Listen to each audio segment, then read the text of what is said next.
নমস্কার বন্ধুরা, আপনাদের সকলকে আমাদের চ্যানেল তাসনোবা ভয়েসে আন্তরিকভাবে স্বাগত জানাই।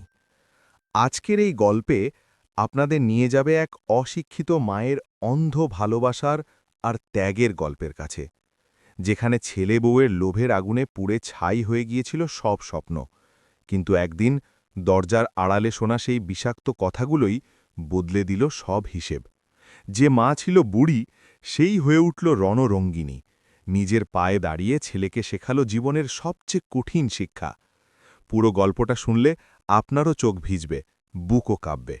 শুরু করছি, শেষ পর্যন্ত শুনুন, কারণ এটা শুধু গল্প নয়, এটা এক মায়ের প্রতিশোধের সত্যি কাহিনী। কোলহাপুরের তীব্র তপ্ত রোদে আজ বাইয়ের শরীরে গরমের ছোঁয়া একদমই লাগছিল না। ডেকান থেকে রাজারামপুরের দিকে যাওয়ার রিকশাটি ট্রাফিকের ঘন জটে ধাক্কা খেতে খেতে এগিয়ে চলছিল। তবু বাইয়ের মন এক অপার শীতল মেঘের ওপর ভাসছিল, যেন সব কষ্টের অবসান ঘটেছে।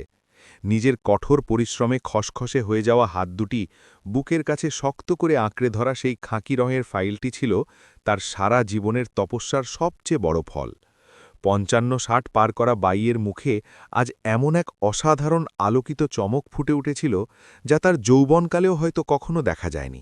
আজ তিনি এক উকিলের চেম্বার থেকে ফিরছিলেন, আর সেই উকিলের কথাগুলো তার কানে বারবার প্রতিধ্বনিত হচ্ছিল। সেই শব্দগুলো যেন তার জীবনে প্রাণের নতুন জোয়ার এনে দিয়েছিল। বাই, আপনার নিজের ভাই দিলীপ রাও তার মৃত্যুর পর তার সমস্ত সম্পত্তি আপনার নামে করে দিয়ে গেছেন। উকিলের এই কথা শুনে বাইয়ের প্রথমে বিশ্বাসই হচ্ছিল না। আর সম্পত্তিই বা কত? রাজাপুরের মালবনের কাছে প্রায় ৩ একর হাপুস আমের বাগান, আমবাগানের মাঝখানে দাঁড়িয়ে থাকা একটা বিশাল পুরনো টালির ঘর, আর সবথেকে গুরুত্বপূর্ণ হল ব্যাংকে থাকা ১০ লাখ টাকার ফিক্সড ডিপোজিট। এসব শুনে বাই চোখে জল এসে গিয়েছিল।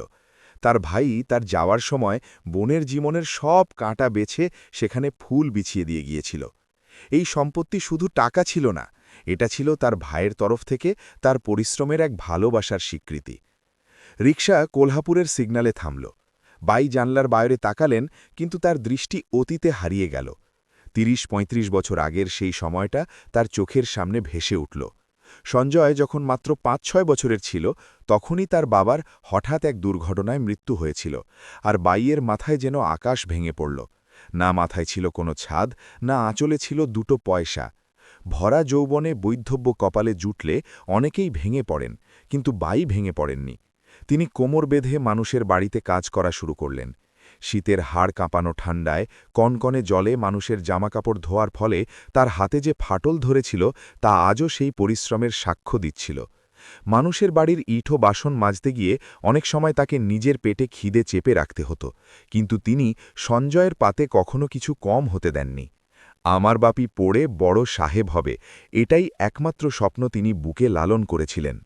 সঞ্জয়ের ইঞ্জিনিয়ারিংয়ে ভর্তির সময় যখন টাকার খুব অভাব দেখা দিল, তখন বাই এক মুহূর্ত চিন্তা না করে নিজের গলার মঙ্গলসূত্র আর শরীরের বাকি সোনার গয়না স্যাকরার দোকানে বিক্রি করে সেই টাকা সঞ্জয়ের ফিসের জন্য জমা দিয়েছিলেন। স্বামীর শেষ স্মৃতি হিসাবে আগলে রাখা সেই মঙ্গলসূত্র বিক্রি করার সময় তার বুক ফেটে যাচ্ছিল, কিন্তু ছেলের ভবিষ্যতের সামনে তিনি নিজের আবেগকে কখনো গুরুত্ব দেননি। তার ছেলে পরে বড় হল, হাতে ইঞ্জিনিয়ারিংয়ের ডিগ্রি নিল। সেই দিনটা ছিল বাইয়ের জীবনের সব থেকে সুখের দিন। কিন্তু বাইয়ের কপালে কি এই সুখ সত্যিই সইবে? যে ছেলের জন্য তিনি নিজের রক্ত জল করেছিলেন, সেই ছেলেই তার বৃদ্ধ বয়সে এমন এক ভয়ঙ্কর চাল চালবে, তা বাই স্বপ্নেও কল্পনা করেননি।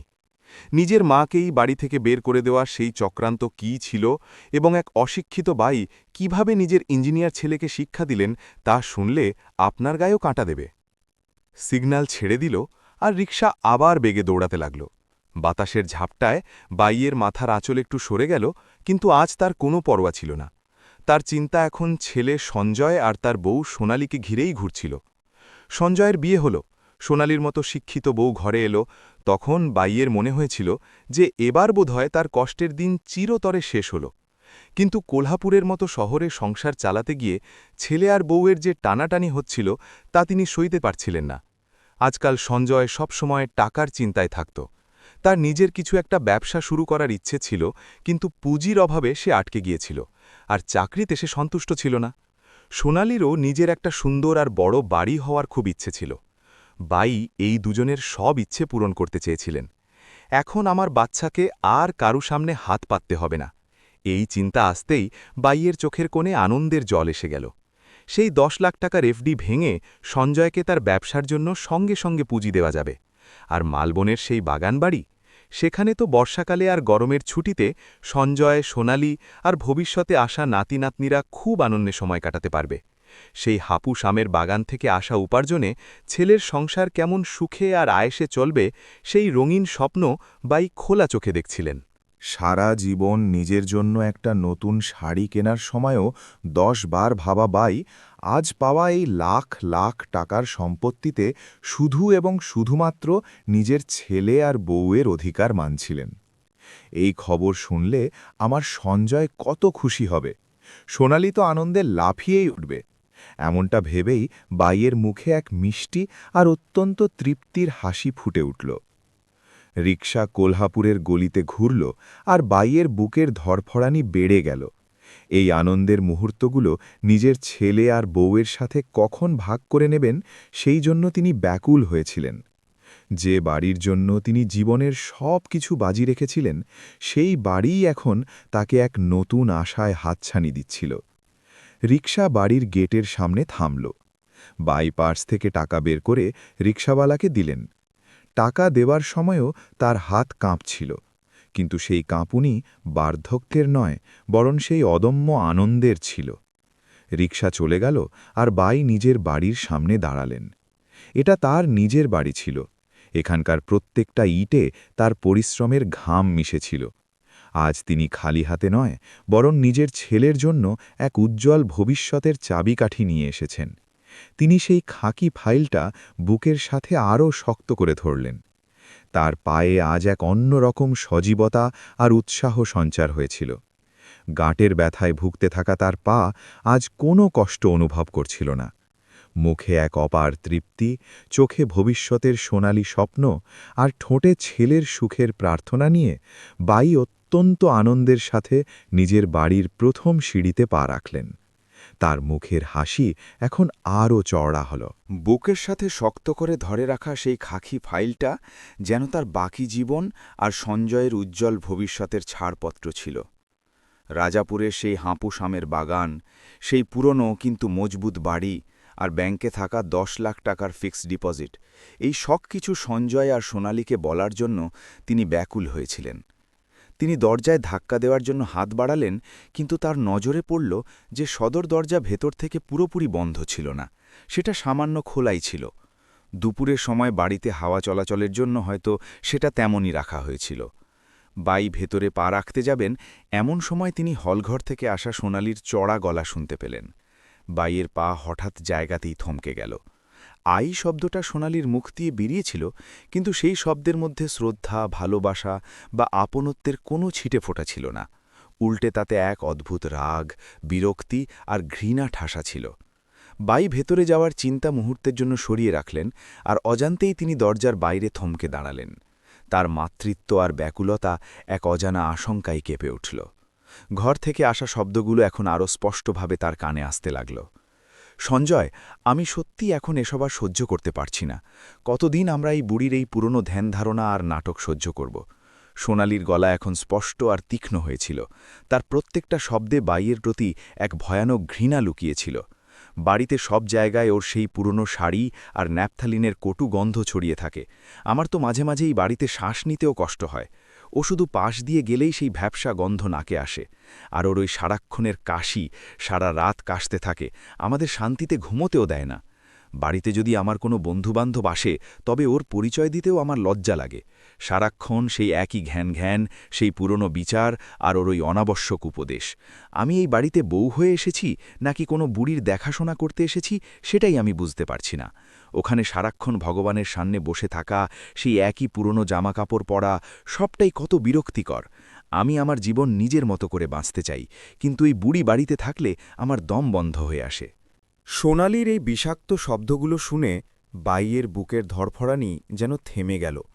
যে বউয়ের আবদার মেটানোর জন্য বাই নিজের সব ইচ্ছে মেরে ফেলেছিলেন, যাকে সামান্য কাজ বলতেও তিনি ইতস্তত বোধ করতেন, সেই বউ আজ তার পিঠের পেছনে এত বিষ উগড়ে দিচ্ছে। ন্যাপথালিনের গন্ধ, যে শাড়িগুলো বাই বছরের পর বছর যত্ন করে রেখেছিলেন, কারণ নতুন শাড়ি কেনার থেকে সেই টাকাটা সঞ্জয়ের সংসারের কাজে লাগুক, এটাই তার উদ্দেশ্য ছিল। কিন্তু সেই ত্যাগের মূল্য এই বাড়িতে শুধু ন্যাপথালিনের দুর্গন্ধটুকুই ছিল। কিন্তু বাই সোনালির কথার থেকেও বেশি প্রতীক্ষা করছিলেন সঞ্জয়ের উত্তরের জন্য। তার বাপি, তার রক্তের টুকরো, যার জন্য তিনি নিজের যৌবন বিসর্জন দিয়েছিলেন, সে নিশ্চয়ই নিজের বউকে বোঝাবে, মায়ের পক্ষ নেবে, তাকে তার গুরুত্বের কথা মনে করিয়ে দেবে। এটাই বাইয়ের সরল আর দৃঢ় বিশ্বাস ছিল। কিন্তু পরের মুহূর্তেই ভেতর থেকে আসা সঞ্জয়ের গলা বাইয়ের অবশিষ্ট আশাতেও কুঠারাঘাত করল। আরে সোনালি, তুমি কেন এত রেগে যাচ্ছ? আমি জানি ওর স্বভাব কেমন। আমারও বিরক্তি লাগে ওর ওই পুরনো আচরণে আর ওর সারাক্ষণের কাশিতে। কিন্তু আমাদের একটু ধৈর্য ধরতে হবে না? সঞ্জয় অত্যন্ত শান্ত, নির্বিকার আর হিসেবি গলায় কথা বলছিল। তোমার কি মনে হয় আমি চুপ করে বসে আছি? একদম না। আমি শুধু সঠিক সময়ের অপেক্ষা করছি। এই বাড়িটা এখন ওর নামে আছে। যদি আমরা ওকে এখনই দুঃখ দিই বা ওর সাথে কোনো অশান্তি করি, তবে ও হয়তো এই বাড়ি অন্য কারুর নামে করে দেবে বা বিক্রি করে দেবে। আমাকে আগে ওর কাছ থেকে এই বাড়িটা আইনত আমার নামে করে নিতে হবে। একবার যদি এই বাড়িটা আমাদের নামে হয়ে যায়, তারপর আমরা ঠিক করব ওর কি করতে হবে। ততক্ষণ আমাদের এই মিষ্টি কথা বলার নাটকটা চালিয়ে যেতেই হবে। তুমি আর কটা দিন মুখ বুজে সহ্য করে নাও। আমি কোনো একটা বুদ্ধি খাটিয়ে ওর কাছ থেকে বাড়ির দখল নিয়েই নেব। সঞ্জয়ের এই শব্দগুলো বাই শুনলেন, আর তার মাথায় যেন আকাশ ভেঙে পড়ল। সঞ্জয়ের সেই একটা বাক্যে বাইয়ের পায়ের তলার মাটি আক্ষরিক অর্থেই সরে গেল। তার চোখের সামনে হঠাৎ অন্ধকার ঘনিয়ে এল। দেয়ালের সাপোর্ট না থাকলে হয়তো তিনি সেখানেই লুটিয়ে পড়তেন। যে ছেলের জন্য তিনি নিজের যৌবন, নিজের স্বপ্ন আর নিজের রক্ত জল করেছিলেন, সেই ছেলেই তার সম্পর্কে এত নিস্পৃহভাবে, এত হিসেবিভাবে কথা বলছিল। তিনি নিজের কানেই বিশ্বাস করতে পারছিলেন না। যে হাতে শীতের কনকনে জলে মানুষের জামাকাপড় ধুয়ে, মানুষের এঁটো পরিষ্কার করে তাকে বড় করেছেন, যে গলার মঙ্গলসূত্র বিক্রি করে তাকে ইঞ্জিনিয়ার বানিয়েছেন, সেই ছেলেই আজ তার বার্ধক্যে লাখি হওয়ার বদলে তার নিজের বাড়ি কিভাবে হাতিয়ে নেওয়া যায় তার ছক কষছিল। বাইয়ের শরীর শুকনো পাতার মতো থরথর করে কাঁপতে লাগল। তার গাঁটে গাঁটে হঠাৎ এক অসহ্য যন্ত্রণা শুরু হল। ঘামে তার কপাল ভিজে গেল, আর বুকে এক প্রচণ্ড ব্যথায় তার দম বন্ধ হয়ে এল। বুকের সাথে অত্যন্ত ভালোবাসায় শক্ত করে ধরে রাখা সেই খাঁকি ফাইলটা, যাতে সঞ্জয়ের জন্য আনা লাখ লাখ টাকার সম্পত্তি আর হাপুস আমবাগানের সোনালি স্বপ্ন ছিল, সেই ফাইলটা এখন তার কাঁপতে থাকা হাত থেকে ফসকে পড়ে যেতে চাইছিল। আঙুলের শক্তি যেন কেউ নির্দয় ভানে কেড়ে নিয়েছিল। তার কানে এখন এক বিচিত্র শোঁ শোঁ শব্দ হতে লাগল, যাতে ভেতর থেকে আসা সেই বিষাক্ত শব্দগুলো কিছুক্ষণের জন্য ঢাকা পড়ে গেল। কিন্তু তার বুকটা হাজার টুকরো হয়ে ফেটে গিয়েছিল। একজন মা হিসেবে দেখা তার সব স্বপ্ন, সাজানো ভবিষ্যৎ আর ছেলের সুখের জন্য করা সারা জীবনের তপস্যা এক মুহূর্তে ধুলোয় মিশে গিয়েছিল। মিষ্টি কথা বলার নাটক। সঞ্জয়ের সেই শব্দটা তার মস্তিষ্কে কোনো গরম রডের মতো ঢুকে গিয়েছিল। তার মানে আজ পর্যন্ত যে ভালোবাসা, যে যত্ন সে দেখাত, তা শুধুমাত্র একটা মুখোশ ছিল, শুধুমাত্র এই বাড়ির জন্য। বাইয়ের চোখ থেকে এক ফোঁটা জলও বেরোল না, কারণ যে ধাক্কা তিনি খেয়েছিলেন তা চোখের জল, কান্না বা দুঃখের অনেক ঊর্ধ্বে ছিল। সেটা এমন এক আঘাত ছিল যা তার অস্তিত্বকে গোড়া থেকে নাড়িয়ে দিয়েছিল। ভেতর থেকে তখনও সোনালির গজগজানি আর সঞ্জয়ের হিসেবি পরিকল্পনা চলছিলই।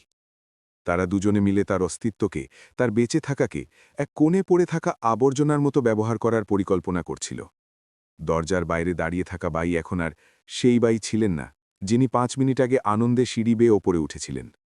তার ভেতরের সেই সরল, প্রেমময় আর ত্যাগী মা ওই চৌখাটের বাইরেই কোথাও মারা গিয়েছিল, আর তার জায়গা নিয়েছিল এক গভীর শূন্যতা। হাতের ফাইলটা কোনোমতে শক্ত করে ধরে শূন্য চোখে বুকে এক শুকনো সমুদ্র নিয়ে বাই সেই খোলা দরজার বাইরে এক প্রাণহীন জড়বস্তুর মতো স্তব্ধ হয়ে দাঁড়িয়েছিলেন। ভেতর থেকে সঞ্জয়ের গলা এখন আরও বেশি হিসেবি, ঠান্ডা আর কোনো পাকা অপরাধীর মতো শোনাচ্ছিল। সোনালি, তুমি একদম চিন্তা করো না, আমি সব ব্যবস্থা করে রেখেছি। সঞ্জয়ের সেই একসময় বিশ্বস্ত মনে হওয়া গলা এখন বাইয়ের কাছে কোনো বিষাক্ত সাপের ফনার মতো মনে হচ্ছিল। আমি আমার এক চেনা উকিলের সাথে কথা বলেছি, সে একটা পাওয়ার অফ অ্যাটর্নি তৈরি করে দেবে। আমি মাকে বলবো যে ব্যাংকের কাজের জন্য সরকারি দপ্তরে ছোটাছুটি আর অন্য ঝক্কি থেকে তাকে বাঁচানোর জন্য এই সইটা দরকার। ও আইনের কি বোঝে, ও আমার কথায় চোখ বন্ধ করে বিশ্বাস করবে আর চুপচাপ সই করে দেবে। একবার ওই কাগজে ওর সই পেয়ে গেলে এই কোলহাপুরের বাড়ির সব আইনি অধিকার পুরোপুরি আমার হাতে চলে আসবে। তারপর আমি এই বাড়িটা বিক্রি করে দেব, আর সেই টাকা দিয়ে আমরা আমাদের মনের মতো একটা বড় ফ্ল্যাট নেব। এটা শুনে বাইয়ের হৃৎস্পন্দন আক্ষরিক অর্থেই থেমে যাবার মতো হল। যে বাড়ির প্রত্যেকটা ইটে বাইয়ের পরিশ্রমের ঘাম মিশেছিল, যে বাড়িতে তিনি স্বামীর স্মৃতি আর সংসারের স্বপ্ন আগলে রেখেছিলেন, সেই বাড়িটাই তার একমাত্র ছেলে তার পিঠে ছুরি মেরে বিক্রি করার ছক্কস ছিল। এর ওপর সোনালির কিছুটা ভয় পাওয়া, কিন্তু ততটাই স্বার্থপর আর কুটিল গলা শোনা গেল। আরে কিন্তু বাড়ি বিক্রি হয়ে গেলেই বুড়ির কি করব? আমরা যে নতুন বাড়ি নেব, সেখানেও আবার আমাদের ঘাড়েই চেপে বসবে না তো? আমি ওর ওই রোজকার ঘ্যান আর সেকেলেপনা আমাদের নতুন বাড়িতে সহ্য করতে পারব না। সোনালির এই প্রশ্নে সঞ্জয় জোরে হেসে উঠল। সেই হাসির নিষ্ঠুরতা বাইয়ের বুক চিরে দিল। পাগল নাকি তুমি? ওকে আমার সাথে নতুন বাড়িতে নিয়ে যাওয়ার মতো বোকা আমি নই। ওর জন্য কোলহাপুরের বাইরে একটা সস্তার আর একদম সাধারণ বৃদ্ধাশ্রম দেখে রেখেছি আমি। মাসে বড়জোর ২-৩ হাজার টাকা খরচ হবে ওখানে। ওকে ওখানে নিয়ে গিয়ে ছেড়ে দেব আর বলবো যে এটা তোমার ভালোর জন্যই। ওখানে তোমার বয়সের লোক পাবে তুমি। আর থাকলো টাকার প্রশ্ন, তো ওর নামে বাবার যেটুকু সামান্য পেনশন আসে, না, ওটা আমরাই নিজেদের মধ্যে হাতিয়ে নেব। ওই পেনশনের টাকা আমাদেরই কাজে আসবে। বুড়ি যাক ওদিকে বৃদ্ধাশ্রমে ঘানি টানতে। সঞ্জয়ের এই ভয়ঙ্কর, অত্যন্ত নির্দয় আর বুক ফেটে যাওয়া শব্দগুলো বাইয়ের কানে আছড়ে পড়ল, আর তার পুরো শরীর বরফের মতো জমে গেল। নিজের গর্ভের সন্তানের মুখে নিজের মায়ের এই দাম শুনে তার অস্তিত্বের ভিত নড়ে গিয়েছিল। সঞ্জয়ের এই ভয়ঙ্কর পরিকল্পনা শুনে সোনালির গলায় এক অদ্ভুত আনন্দ আর স্বস্তির নিঃশ্বাস পাওয়া গেল। সত্যিই সঞ্জয়, হাফ ছেড়ে বাঁচলাম গো। একবার এই বুড়িটা বাড়ি থেকে গেলে আমরা আমাদের প্রাইভেসি পাব। আমরা দুজনেই খুব ভালো থাকব, নিজেদের মনের মতো ঘর সাজাব। ওর ওই কাশি, সেই সেকেলেপনা, সারাক্ষণ ভগবানের সামনে বসে থাকা চিরতরে শেষ হয়ে যাবে। প্রাইভেসি, এই একটা ইংরেজি শব্দ বাইয়ের অস্তিত্বকে নিলামে তুলে দিয়েছিল। যে ছেলেকে জন্ম দেওয়ার সময় তিনি মৃত্যুর যন্ত্রণা সহ্য করেছিলেন, যার সামান্য কাশির জন্য তিনি রাত জেগে থাকতেন, সেই ছেলেই আজ তাকে প্রাইভেসির নামে এক অনাথের মতো বৃদ্ধাশ্রমে ছুঁড়ে ফেলে দেওয়ার কথা বলছিল। এই মুহূর্তে দরজার বাইরে দাঁড়িয়ে থাকা বাইয়ের ভেতরে কিছু একটা চিরতরে ভেঙে গেল। তার মনের সেই বাৎসল্যের ঝর্ণা, সেই সরল মাপনা আর ছেলের প্রতি সেই অন্ধ মায়া ওই এক মুহূর্তে চিরতরে মরে গেল। তার চোখ দিয়ে বয়ে আসতে চাওয়া জল হঠাৎ সেখানে শুকিয়ে গেল। দুঃখের জায়গা এবার এক ভয়ঙ্কর ঠান্ডা আর দৃঢ় রাগ দখল করে নিল। তার চোখে এখন আর হতাশা ছিল না, বরং সেখানে এক আহত বাঘিনীর কঠোর আগুন জ্বলছিল। আমার বাপি, এই আবেগ এখন ছাই হয়ে গিয়েছিল, আর সেই ছাই থেকে এক অত্যন্ত দৃঢ়, স্বাভিমানী আর নিজের অস্তিত্বের জন্য লড়াই করা বাই জেগে উঠেছিলেন। বাই নিজেকে সামলে নিলেন। তিনি আঁচল দিয়ে নিজের মুখ মুছলেন, গায়ের শাড়িটা ঠিক করলেন, আর হাতের সেই খাকি ফাইলটা শাড়ির আঁচলের তলায় ভালো করে লুকিয়ে খেললেন। এখন আর কাদা নয়, বরং এদের শিক্ষা দিতে হবে, এই দৃঢ় সংকল্প তিনি করলেন। তিনি মুখে এক অত্যন্ত মিথ্যে অথচ একদম স্বাভাবিক মনে হওয়া আনন্দের মুখোশ পরে নিলেন, আর দরজায় জোরে ধাক্কা দিয়ে "আমি আসছি রে" বলতে বলতে ঘরে প্রবেশ করলেন। বাইয়ের গলা শুনতেই হলঘরের পরিবেশ ১ সেকেন্ডে বদলে গেল। সঞ্জয় আর সোনালির যে ঘাবড়ে যাওয়া দশা হয়েছিল তা বাই স্পষ্টভাবে দেখতে পাচ্ছিলেন। দুজনে ভ্যাবাচাকা খেয়ে দাঁড়িয়ে পড়ল। সঞ্জয় মুখে তাড়াতাড়ি মিথ্যে উদ্বেগের ভাব এনে বলল, "আরে মা, তুমি এসে গেছ? কত রোদ থেকে এলে, ক্লান্ত হয়ে গেছ না? বসো, আমি তোমার জন্য ঠান্ডা জল নিয়ে আসছি।" ওদিকে সোনালিও নিজের সেই ঘৃণা লুকিয়ে অত্যন্ত মিষ্টি আর আদুরে গলায় জিজ্ঞেস করল, "মা, আপনার জন্য চা করব? উকিলের কাছে খুব দেরি হলো নাকি?" দুজনের সেই মিথ্যে মিষ্টি কথা, মুখের ওপর সেই বানানো আপনত্ব দেখে বাই এবার আক্ষরিক অর্থেই গা গুলিয়ে উঠছিল। ভেতরে বিষাক্ত সাপ হওয়া এই দুই মানুষ বাইরে থেকে কত সুন্দর দেখাচ্ছিল, কিন্তু বাই এবার নিখুঁত অভিনয় করার সিদ্ধান্ত নিয়েছিলেন। "না রে মা, আমি ঠিক আছি, আমার কাজ সব হয়ে গেছে, তোমরা বসো।" এ কথা বলে বাই অত্যন্ত শান্তভাবে সোফায় বসলেন। তার নজর সঞ্জয়ের ওপর ছিল। এ আমার ছেলে নয়, এ তো আমার পরিশ্রমের ওপর বড় হওয়া এক অকৃতজ্ঞ পর মানুষ। এই তিক্ত বাস্তবটা তিনি হজম করছিলেন। রাতের খাওয়া দাওয়া শেষ হল। খাওয়ার সময় বাই একদম স্বাভাবিক থাকার অভিনয় করলেন। সঞ্জয় আর সোনালিও যেন কিছুই ঘটেনি এমনভাবে টিভি দেখছিল আর গল্প করছিল। রাত 10টা নাগাদ বাই নিজের সব কাজ সেরে নিজের ঘরে এলেন আর ভেতর থেকে খিল দিয়ে দিলেন। ঘরে আসার পর তিনি আঁচলের তলায় লুকিয়ে রাখা খাঁকি ফাইলটা বের করলেন আর বিছানায় রাখলেন। সেই ফাইলের কাগজপত্রের ওপর তিনি আলতো করে হাত বোলালেন। তার ভাইয়ের দেওয়া সেই মালবনের আমবাগান আর 10 লাখ টাকার এফটি। দুপুরে এই ফাইলটা নিয়ে আসার সময় তিনি সঞ্জয়ের সুখের স্বপ্ন দেখছিলেন, কিন্তু এখন ছবিটা পুরোপুরি বদলে গিয়েছিল। তিনি ঘরের অন্ধকারে নিজের অতীতের দিকে আর আজকের বাস্তবের দিকে তাকালেন। যে হাতে মানুষের ঘর বাসন মেজেছিলেন, যে গলার মঙ্গলসূত্র বিক্রি করেছিলেন, সেই প্রচণ্ড ত্যাগের দাম শূন্য ছিল। ওরা তাকে বৃদ্ধাশ্রমে পাঠানোর সিদ্ধান্ত নিয়েছিল না? এবার বাইও নিজের সিদ্ধান্ত পাকা করলেন। আমারই ঘরে থেকে আমারই অন্ন খেয়ে আমারই পিঠে ছুরি মারাই সাপগুলোকে এবার আর দুধের বাটি নয়, বরং থেতলে দেওয়ার সময় এসেছে, তিনি মনে মনে বিড়বিড় করলেন। এখন তিনি শুধুমাত্র নিজের জন্য আর নিজের স্বাভিমানের জন্য বাঁচবেন। সঞ্জয় যে পাওয়ার অব অ্যাটর্নির চাল চালার ছক কষেছিল, তাকে এমন এক পাল্টা চাল দিতে হবে যাতে তার পায়ের তলার অবশিষ্ট জমিও সরে যায়। এটা বাই মনে মনে ঠিক করলেন। রাতের সেই ভয়ঙ্কর আর বুক ফেটে যাওয়া সত্যের মুখোমুখি হওয়ার পর বাইয়ের চোখে এক মুহূর্তের জন্যও ঘুম আসেনি। তিনি জানলা দিয়ে আসা চাঁদের ফ্যাকাশে আলোয় ছাদের দিকে শূন্য নজরে তাকিয়ে শুয়েছিলেন। তার মাথায় চিন্তার ভয়ঙ্কর ঝড় উঠছিল। যে ছেলেকে তিনি নিজের রক্ত জল করে মানুষ করেছেন, যার সামান্য অসুখে তিনি রাতের পর রাত জেগে কাটিয়েছেন, সেই ছেলেই আজ তাকে এক অপ্রয়োজনীয় জিনিসের মতো বৃদ্ধাশ্রমে ছুরি ফেলার কথা বলছিল। তার ত্যাগের, তার পরিশ্রমের আর তার অসীম মাতৃত্বের দাম সে এত নির্দয়ভাবে শূন্য করে দিয়েছিল। কিন্তু রাত যত গড়াচ্ছিল, বাইয়ের মনের সেই হতাশা আর দুঃখের জায়গা এক অদ্ভুত নিস্তব্ধতা আর দৃঢ়তা দখল করে নিচ্ছিল। ভোরের সাদা শুভ আলো যখন ঘরে উকি দিল, বাই বিছানা থেকে উঠে বসলেন। তিনি এক অন্যরকম নারীতে পরিণত হয়েছিলেন।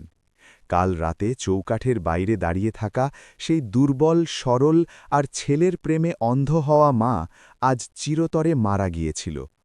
আজকের নতুন ভোর এমন এক বাইকে জন্ম দিয়েছিল, যিনি ঠিক করেছিলেন যে বাকি জীবন তিনি শুধু এবং শুধুমাত্র নিজের জন্য, নিজের স্বাভিমানের জন্য বাঁচবেন। এখন তার আর কোনো মিথ্যে সম্পর্কের আর লোক দেখানো ভালোবাসার ভিক্ষা চাই না। পরের দুদিন বাড়িতে এক বিচিত্র নিস্তব্ধতা ছিল।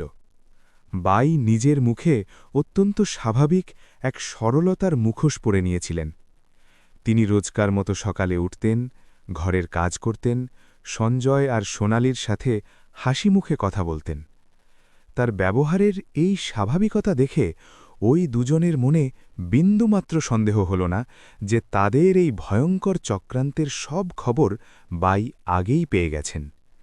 উল্টে বাইয়ের সেই ওপর শান্তভাব দেখে সঞ্জয়ের মনে হল যে নিজের চাল চালার জন্য এটাই সঠিক সময়। পরের দিন সন্ধ্যায় সঞ্জয় অফিস থেকে তাড়াতাড়ি বাড়ি ফিরল।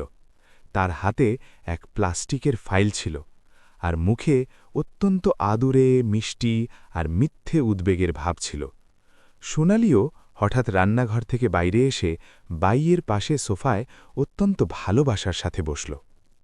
সঞ্জয় সেই ফাইলটা টেবিলে রাখল আর বাইয়ের হাতের ওপর হাত রেখে অত্যন্ত নরম গলায় বলল, মা, তুমি আজকাল খুব ক্লান্ত হয়ে যাও গো, তোমার বয়স হয়েছে এখন। আমার না তোমার খুব চিন্তা হয়। সরকারি অফিস, ইলেকট্রিক বিল, ব্যাংকের কাজ, এসবের জন্য তোমাকে বারবার দৌড়ঝাঁপ করতে হয়। ওখানে লাইনে দাঁড়িয়ে থাকা এখন তোমার সইবে না। তাই আমি কি ভাবলাম যে তোমার এই সব ঝঞ্ঝাট আমি আমার মাথায় তুলে নিই। আমি একজন উকিলের সাথে দেখা করেছিলাম, সে আমাকে একটা কাগজ বানিয়ে দিয়েছে। একে পাওয়ার অফ অ্যাটর্নি বলে। তুমি শুধু একটা সই করে দিলে না, তোমার সব ব্যাংকের আর বাইরের কাজ আমি তোমার হয়ে করে দিতে পারব। তোমাকে কোথাও যাওয়ার কষ্ট করতে হবে না।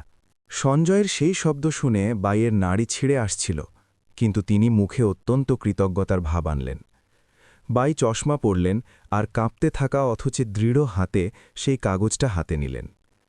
কাগজের সেই আইনি শব্দ, সেই ইংরেজি আর মারাঠির জটিল বাক্যগুলো পড়ার সময় বাই সঞ্জয়ের কুটিলতার পূর্ণ আভাস পাচ্ছিলেন। সেই কাগজে স্পষ্টভাবে লেখা ছিল যে বাইয়ের নামে থাকা সব স্থাবর ও অস্থাবর সম্পত্তি, বিশেষ করে কোল্হাপুরের এই রাজারামপুরীর বাড়ি বিক্রি করার, বন্ধক রাখার বা হস্তান্তর করার সব অসীম অধিকার তিনি সঞ্জয়কে দিচ্ছেন। বাই অশিক্ষিত নিশ্চয়ই ছিলেন না, তার লেনদেনের ভালো জ্ঞান ছিল।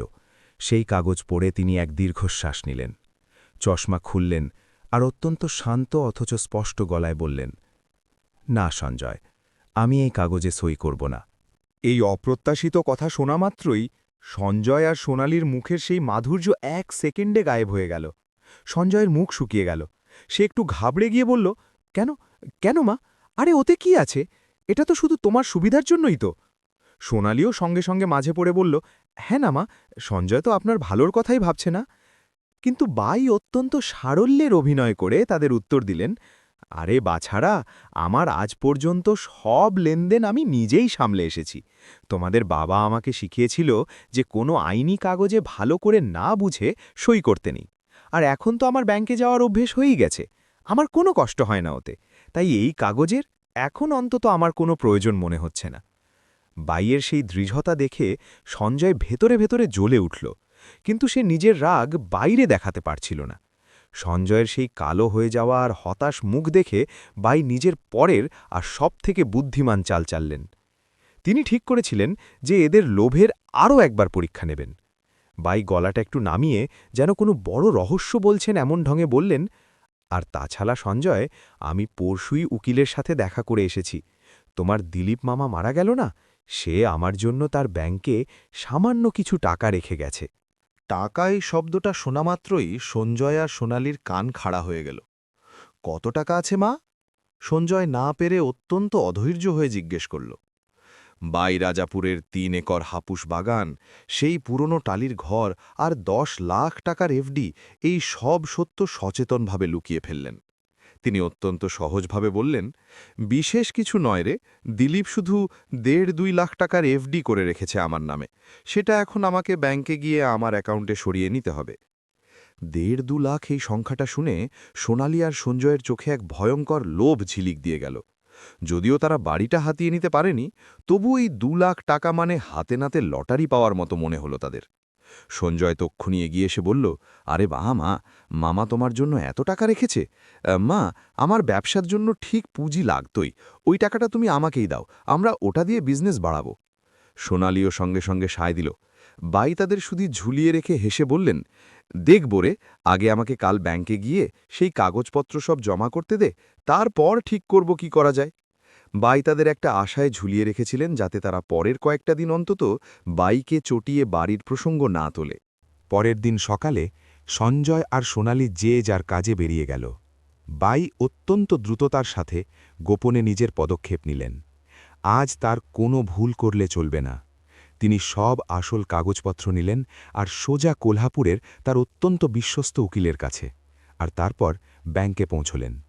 ব্যাংকে গিয়ে তিনি ভাইয়ের নামে থাকা সেই 10 লাখ টাকার এফডি অত্যন্ত সুরক্ষিতভাবে এমন এক অ্যাকাউন্টে সরিয়ে নিলেন যার বিন্দুমাত্র হদিশ সঞ্জয় পাবে না। রাজাপুরের মালবনের সেই 3 একর হাপুস বাগান আর বাড়ির সব কাগজপত্র তিনি আইনিভাবে নিজের নামে পাকাপোক্ত করে নিলেন। এই সব করার সময় বাইয়ের মস্তিষ্ক কোনো এক পাকা দাবাড়ুর মতো চলছিল। ব্যাংকের কাজ শেষ হওয়ার পর তিনি আবার উকিলের কেবিনে এসে বসলেন। তিনি সেখানে তার জীবনের সবথেকে কঠোর অথচ সবথেকে জরুরি সিদ্ধান্ত নিলেন। তিনি উকিলকে স্পষ্ট ভাষায় এক নতুন উইল বা মৃত্যুপত্র তৈরি করতে বললেন। আমার মৃত্যুর পর আমার নামে থাকা কোনো সম্পত্তি, কোল্হাপুরের এই বাড়ি, রাজাপুরের বাগান বা ব্যাংকের একটা টাকাও আমার ছেলে সঞ্জয় পাবে না। তাকে আমি আমার সব সম্পত্তি থেকে চিরতরে আইনিভাবে বেদখল করছি। এই বাক্যটা উচ্চারণ করার সময় বাইয়ের গলা একবারও কাঁপল না। তিনি ঠিক করলেন যে তার অবর্তমানে তার সব সম্পত্তি এক অনাথ আশ্রমকে দান করা হবে। উকিল সব আইনি প্রক্রিয়া শেষ করে সেই দলিল বাইয়ের হাতে দিলেন। সেই উইলে নিজের সই করার সময় বাইয়ের চোখের সামনে মুহূর্তের জন্য সঞ্জয়ের সেই ছোটবেলার নিষ্পাপ মুখটা ভেসে এলো। যে হাতে তাকে গ্রাস তুলে খাইয়েছিলেন, সেই হাতেই আজ তিনি তাকে নিজের জীবন আর সম্পত্তি থেকে বেদখল করছিলেন। বুকে একটা সূক্ষ্ম ব্যথা নিশ্চয়ই হয়েছিল, কিন্তু সঙ্গে সঙ্গেই তার সোনালির সেই ন্যাপথালিনের গন্ধের কথা আর সঞ্জয়ের তাকে বৃদ্ধাশ্রমে পাঠানোর নির্দয় চক্রান্ত মনে পড়ে গেল। সেই স্মৃতিতে বাইয়ের হাত একদম স্থির হয়ে গেল। তিনি অত্যন্ত দৃঢ়ভাবে সেই কাগজে নিজের সই করলেন, আর তাতে আইনি সিল মোহর পড়ে গেল। এখন সঞ্জয় আর সোনালির সব চক্রান্ত ভেস্তে দেওয়া হয়েছিল। কোলহাপুরের বাড়ি, রাজাপুরের বাগান আর ব্যাংকের সব টাকা এখন আইনিভাবে অভেদ্য ছিল। কারও সাধ্য ছিল না বাইয়ের সম্মতি ছাড়া তার একটা পয়সাও কেড়ে নেওয়ার। সেই কাগজ ফাইলে রেখে বাই যখন উকিলের অফিস থেকে বেরিয়ে এলেন, তখন তার পিঠ থেকে এক মস্ত বড় বোঝা চিরতরে নেমে গিয়েছিল। আজ পর্যন্ত সমাজের ভয়ে, ছেলের প্রতি অন্ধ মায়ায় নিজেকে পুড়িয়ে ফেলা বাই আজ প্রকৃত অর্থে স্বাধীন হয়েছিলেন। তিনি সঞ্জয় আর সোনালীকে তাদের নিজেদের জালেই আটকে এমন এক চাল দিয়েছিলেন যার কল্পনাও তারা করতে পারছিল না। এখন শুধু সঠিক সময়ের অপেক্ষা ছিল। সেই শেষ আঘাত করার সময় এবার ঘনিয়ে আসছিল। কোলহাপুরের নিজের হকের আর অত্যন্ত বিশ্বস্ত উকিলের কাছ থেকে উইলের সব আইনি আর অভেদ্য ব্যবস্থা করে বাড়ি ফেরা বাইয়ের মনের ওপর থেকে এক প্রচণ্ড বড় বোঝার চিলতরে নেমে গিয়েছিল। এখন তিনি সেই আগের সরল, ছেলের প্রেমে অন্ধ হওয়া আর প্রত্যেকটা জিনিসের জন্য আপোষ করা দুর্বল বাই ছিলেন না। এখন তিনি এক পাকা দাবাড়ুর মতো নিজের পরের চাল খেলছিলেন। পরের কয়েকটা দিন এই রাজারামপুরীর বাড়িতে বাই এক অত্যন্ত ঝানু আর তুখোর অভিনেত্রীর মতো বিচরণ করছিলেন। সঞ্জয় আর সোনালি যাতে তাদের চক্রান্তের বিন্দুমাত্র হদিশ না পায়, সেজন্য তিনি মুখে অত্যন্ত সারল্য, অসহায়তা আর বার্ধক্যের ক্লান্তির এক স্বাভাবিক মুখোশ পরেছিলেন। অন্যদিকে সঞ্জয় আর সোনালি তাদের ঠিক করা প্ল্যান অনুযায়ী নিজেদের সবথেকে নীচ আর নোংরা চাল চালতে শুরু করেছিল। বাইকে আইনিভাবে পাগল বা স্মৃতিভ্রম হওয়া প্রমাণ করার জন্য তারা তাকে পাগলে পরিণত করার অত্যন্ত পদ্ধতিগত আর মানসিক নির্যাতনের নাটক শুরু করল। একদিন সকালে বাই নিয়মমতো রান্নাঘরে চা করে গ্যাসের ওভেন পরিষ্কার করে মুছে রেখেছিলেন। কিছুক্ষণ পর সোনালি রান্নাঘরে গেল আর হঠাৎ চিৎকার করতে শুরু করল, মা, ওমা, আপনার মন আজকাল কোথায় থাকে? এই তো গ্যাসের বার্নারটা ওভাবেই চালু ফেলে রেখেছেন আপনি। এখন বড় কোনো অনর্থ হয়ে যেত, পুরো বাড়িতে আগুন লেগে যেত। বয়স হয়েছে আপনার এখন, আর সয় না আপনার এসব। সোনালির এখন এই মিথ্যে রাগ আর মুখের ওপর বানানো ভয় দেখে বাইয়ের ভেতর থেকে প্রচণ্ড হাসি পাচ্ছিল। তিনি ভালো করেই জানতেন যে তিনিই গ্যাসের নব নিজের হাতে শক্ত করে বন্ধ করেছিলেন, আর এটা সোনালিরই চাল ছিল। কিন্তু বাইরে থেকে বাই অত্যন্ত ভয় পাওয়া আর ঘাবড়ে যাওয়ার অভিনয় করলেন। তিনি কাঁপানো গলায় বললেন, এমনটা কি করে হলো রে মা? আমার তো মনে পড়ছে আমি ঠিকই গ্যাস বন্ধ করেছিলাম। হয়তো আমারই নজর এড়িয়ে চালু থেকে গেছে। বার্ধক্য এসেছে রে, এখন বুদ্ধি কাজ করে না দেখার ঠিক সময়। ক্ষমা করিস আমাকে। বাইয়ের এই অসহায়তা দেখে সোনালি আর হল ঘরে বসা সঞ্জয় একে অপরের দিকে তাকিয়ে অত্যন্ত কুৎসিতভাবে আর বিজয়ী হাসিতে হাসল। তাদের চাল তাদের মতে সফল হচ্ছিল। পরের দিন সন্ধ্যায় খাওয়ার সময় সঞ্জয় বাইকে একটা পুরনো কথা জিজ্ঞেস করা হলো। বাই যখন সেই কথাটা একদম গুছিয়ে বলছিলেন, তখনই সঞ্জয় হঠাৎ তাকে মাঝপথে থামিয়ে দিয়ে বলল, মা, কি বলছো তুমি? এই কথাটাই তো তুমি আমাকে কাল রাতে বলেছিলে, আর আজ আবার নতুন করে বলতে শুরু করলে। তুমি সারাক্ষণই সব ভুলে যেতে শুরু করেছো মা। একই কথা বারবার ভুলে যাচ্ছ তুমি। আমার তো মনে হয় আমাদের কোনো ভালো ডাক্তারকে দেখানো উচিত তোমাকে। তোমার মস্তিষ্কের ওপর বোধহয় প্রভাব পড়তে শুরু করেছে এবার। নিজের গর্ভের সন্তানের নিজেরই মায়ের বিরুদ্ধে পাগল সাজানোর জন্য রচনা করা এই চক্রান্ত কত ভয়ঙ্কর ছিল। কিন্তু বাইও তাদের এই খেলায় নিজেকে পুরোপুরি সঁপে দিয়েছিলেন। তিনি মাথায় হাত দিলেন, মুখে বিষণ্ণ ভাব আনলেন আর হতাশ হয়ে বললেন, সত্যিই কি রে সঞ্জয়, আমি কালই বলেছিলাম এটা। ভগবানই জানেন রে বাবা, আমার কেমন করে কিছুই মনে থাকছে না। আমার তো নিজেরই এখন খুব ভয় লাগতে শুরু করেছে রে। ভেতর থেকে অবশ্য বাই ভাবছিলেন, ওরে মূর্খরা, যে মা তোমাদের চলতে বলতে শিখিয়েছে তাকে তোমরা জ্ঞান দিচ্ছ। তোমরা আমার জন্য যে গর্ত খুঁড়ছ, কাল তাতে তোমরা নিজেরাই মুখ থুবড়ে পড়বে। সারা দিন ধরা এই মিথ্যে নাটকের পর রাতের সময়টা অবশ্য বাইয়ের নিজের থাকত। রাতের নিস্তব্ধতায় ঘরের দরজা ভেতর থেকে বন্ধ করার পর বাই এক অন্য জগতে চলে যেতেন। তিনি ধীরে ধীরে অত্যন্ত গোপনে নিজের জরুরি জিনিসপত্র একটি পুরনো কালো হয়ে যাওয়া রেক্সিনের ব্যাগে ভরতে শুরু করলেন। এই ঘর থেকে বেরোনোর সময় তিনি কোনো দামি গয়না বা দামি শাড়ি নিয়ে যেতে চাইছিলেন না, কারণ সেই সব তো তিনি সঞ্জয়ের জন্যই আগে থেকে বিক্রি করে শেষ করে ফেলেছিলেন। তিনি সঙ্গে নিয়ে যেতে চেয়েছিলেন শুধু তার সত্যিকারের আর পবিত্র স্মৃতিগুলো। স্বামীর একটি পুরনো সাদা-কালো ছবি, যার সেই স্মিত হাসিমাখা মুখটা তাকে সবসময় শক্তি দিয়ে এসেছিল। স্বামীর সেই পুরনো HMT কোম্পানির ঘড়িটা, যা আজও টিকটিক করে যেন বাইকে সময়ের গুরুত্ব বলছিল। আলন্দির প্রথম তীর্থযাত্রায় কেনা একটি ছোট পিতলের জ্ঞানেশ্বরের মূর্তি, আর সঞ্জয় ছোট থাকতে স্কুলে জেতা একটি ছোট মেডেল। এই অত্যন্ত সাধারণ কিন্তু বাইয়ের জন্যে অমূল্য জিনিসগুলো যখন তিনি সেই ব্যাগে রাখছিলেন, তখন তার চোখ থেকে টপ টপ করে জল পড়ছিল। এই জল দুঃখের ছিল না, বরং এক দীর্ঘ আর অত্যন্ত আবেগঘন যাত্রার সমাপ্তির ছিল। যে ঘরে তিনি টানা ৩০ বছর সংসার করেছেন, স্বামীর মৃত্যুর পর এই ৪ দেয়ালের ওপর ভরসা করেই জীবনের সবথেকে কঠিন সময় কাটিয়েছেন, সেই ঘর এখন তিনি চিরতরে ছেড়ে চলেছিলেন। কোলহাপুরের এই রাজারামপুরীর বাড়ি বাইয়ের জন্যে শুধু ইট সিমেন্টের ইমারত কখনোই ছিল না, তা ছিল তার বিশ্ব। একদিন দুপুরে যখন সঞ্জয় আর সোনালি দুজনেই কোনো কাজের জন্যে বাড়ির বাইরে গিয়েছিল, তখন বাই পুরো বাড়িতে এক শান্ত অদৃশ্য ছায়ার মতো ঘুরে বেড়াচ্ছিলেন। তিনি বাড়ির প্রত্যেকটা দেওয়ালের ওপর অত্যন্ত মায়ায় আর ভারাক্রান্ত হৃদয়ে হাত বোলাচ্ছিলেন। এই দেওয়ালগুলো তার চোখের জলের, তার পরিশ্রমের আর তার একাকিত্বের সবথেকে কাছের সাক্ষী ছিল।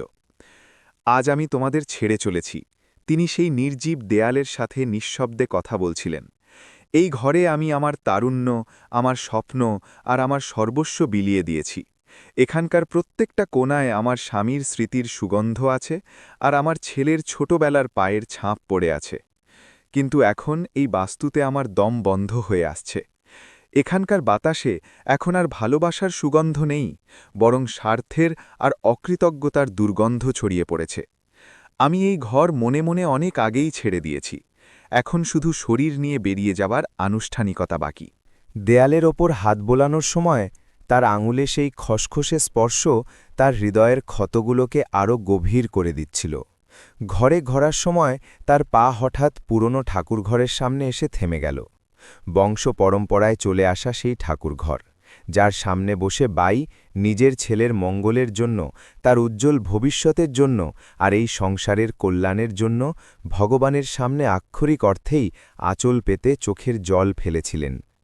আজ তিনি সেই দেবতার সামনে হাত জোড় করে দাঁড়িয়েছিলেন, কিন্তু আজ তার ঠোঁটে কোনো দাবি ছিল না, কোনো প্রার্থনা ছিল না। হে ভগবান, তিনি মনে মনে ডুকরে উঠে বললেন, যেই সন্তানের জন্য আমি সারা জীবন তোমার কাছে কাঙালপনা করেছি, আমার নিজের ভাগের সুখ যাতে তার থালায় পড়ে সেজন্য তোমার কাছে মিনতি করেছি, সেই ছেলেই আজ আমার আঁচল ছিঁড়ে আমাকে রাস্তায় ছেড়ে দেবার চক্রান্ত করেছে। কিন্তু এখন আমার তোমার কাছে কোনো অভিযোগ নেই। তুমি আমাকে এই সময়টা দেখানোর জন্যই বাঁচিয়ে রেখেছ তো? এখন দেখো, এই বাই কারো কাছে হাত পাতবে না, আমি আমার লড়াই নিজে লড়তে সমর্থ। ঠাকুরঘরের সে শান্ত মূর্তির দিকে তাকিয়ে বাইয়ের মনে হল যেন এক অন্যরকম আধ্যাত্মিক শক্তি পেলেন। তিনি দেবতার সামনে নতজানু হয়ে শেষ প্রণাম করলেন আর ধীরে ধীরে ফিরে এলেন। সেখান থেকে তিনি সোজা বাইরের গ্যালারিতে এলেন। সেখানে তার অত্যন্ত প্রিয় তুলসী মঞ্চ দাঁড়িয়েছিল। গ্রীষ্ম হোক বা বর্ষা, বাইয়ের একটা দিনও সেই তুলসীতে জল না দিয়ে আর তার পুজো না করে কাটত না। এই বাড়ির সেই তুলসী গাছটা বাইয়ের যেন দ্বিতীয় বন্ধু ছিল, যার সাথে তিনি নিজের মনের সব সুখ দুঃখ ভাগ করে নিতেন। বাই অত্যন্ত মায়ায় আর কাঁপানো হাতে সেই তুলসীর সবুজ পাতার ওপর হাত বোলালেন। তুলসী পাতার সেই পবিত্র আর চেনা সুগন্ধ নাকে যেতেই তার মনের আবেগের বাঁধ একদম ভেঙে গেল। তুলসী মা, তিনি কান্না চেপে বললেন, আজ পর্যন্ত আমি এই বাড়ির, এই সংসারের আর এই মানুষগুলোর ছায়া হয়ে থাকলাম, কিন্তু এখন এই আঙিনায় আমার অস্তিত্বের কানাকড়ির জায়গাও অবশিষ্ট নেই। যে গাছের ছায়া একদিন কাম্য ছিল, সেই গাছই এখন ওদের কাছে জঞ্জাল হয়ে গেছে। আমি এই তুলসী মঞ্চ, এই ঘর, এই সংসার সব কিছু এখানে ফেলে রেখে এক নতুন যাত্রায় বেরোব। তুমি কিন্তু এই বাড়ির সঙ্গ ছেড়ো না। গ্যালারি থেকে আসা এক ঠান্ডা ঝাপটা বাইয়ের মুখের জল আলতো করে মুছে দিল। তার মনের সেই ভয়ঙ্কর ঝড়, সেই দমবন্ধ ভাব আর সেই দুঃখ এখন এক বিচিত্র, অতি শান্ত আর প্রগাঢ় সংকল্পে বদলে যাচ্ছিল। এই রাজারামপুরীর বাড়ি আর এখানকার অতীতের কাছ থেকে তিনি পুরোপুরি আর চিরতরের জন্য বিদায় নিয়েছিলেন। এখন শুধু একটা কাজই বাকি ছিল, তা হল সঞ্জয় আর সোনালীর স্বার্থ আর অহংকারের ধ্বজভঙ্গ করে তাদের নিজেদের কর্মের শেষ ফল চাকতে দেওয়া। আজ বায়ের এই রাজারামপুরীর বাড়িতে সত্যি সত্যি শেষ দিন ছিল। সকাল থেকেই বাড়িতে এক অন্যরকম নিস্তব্ধতা আর বায়ের দৃঢ় সংকল্পের আনাগোনা ছিল। আজ পর্যন্ত যে বাড়ির জন্য তিনি নিজের জীবনের আহুতি দিয়েছেন, সেই বাড়ি ছাড়ার সময় তার এখন আর কোনো অনুশোচনা বা দুঃখ হচ্ছিল না। সন্ধ্যা হতেই বাই রান্নাঘরে গিয়ে নিজের হাতে পুরানপলি, এক ধরনের মিষ্টি রুটি বানানোর আয়োজন করলেন। বাড়িতে গাওয়া ঝি, এলাচ আর পুরনের গন্ধে ম করছিল।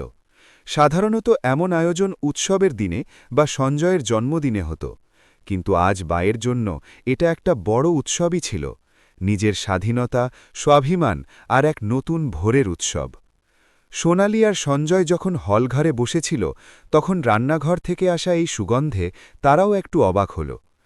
আজ বিশেষ কি আছে মা? পুরানপলির গন্ধ আসছে।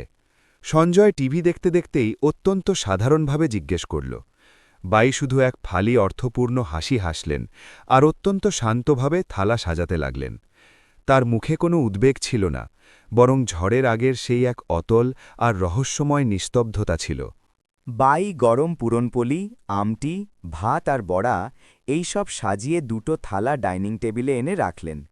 সঞ্জয় আর সোনালী অত্যন্ত আনন্দের সাথে খেতে বসল। তারা ভাবল যে বুড়ি এখন পুরোপুরি তাদের মুঠোয় আছে, কিন্তু তাদের বিন্দুমাত্র ধারণা ছিল না যে আজ তারা সেই বাড়িতে মাগনা আর মাগনা খাওয়ার শেষ গ্রাসটা খাচ্ছে। সঞ্জয় পুরনপলির প্রথম গ্রাস গাওয়া ঘিয়ে ডুবিয়ে মুখে দিতে যাবে, ঠিক তখনই বাইয়ের গলা শোনা গেল। থামো সঞ্জয়। এই গলাটা চিরচেনা সেই কাপা, দুর্বল বা বার্ধক্যে ক্লান্ত গলা ছিল না। সেই গলায় এমন এক ব্যক্তিত্ব আর দৃঢ়তা ছিল, যার কারণে সঞ্জয়ের হাত শূন্যেই থমকে গেল। সোনালীও চমকে বাইয়ের দিকে তাকাল। বাই ডাইনিং টেবিলের একপাশে দাঁড়িয়েছিলেন। তার নজর এক ক্রুদ্ধ বাঘিনীর মতো সরাসরি সেই দুজনের ওপর নিবদ্ধ ছিল।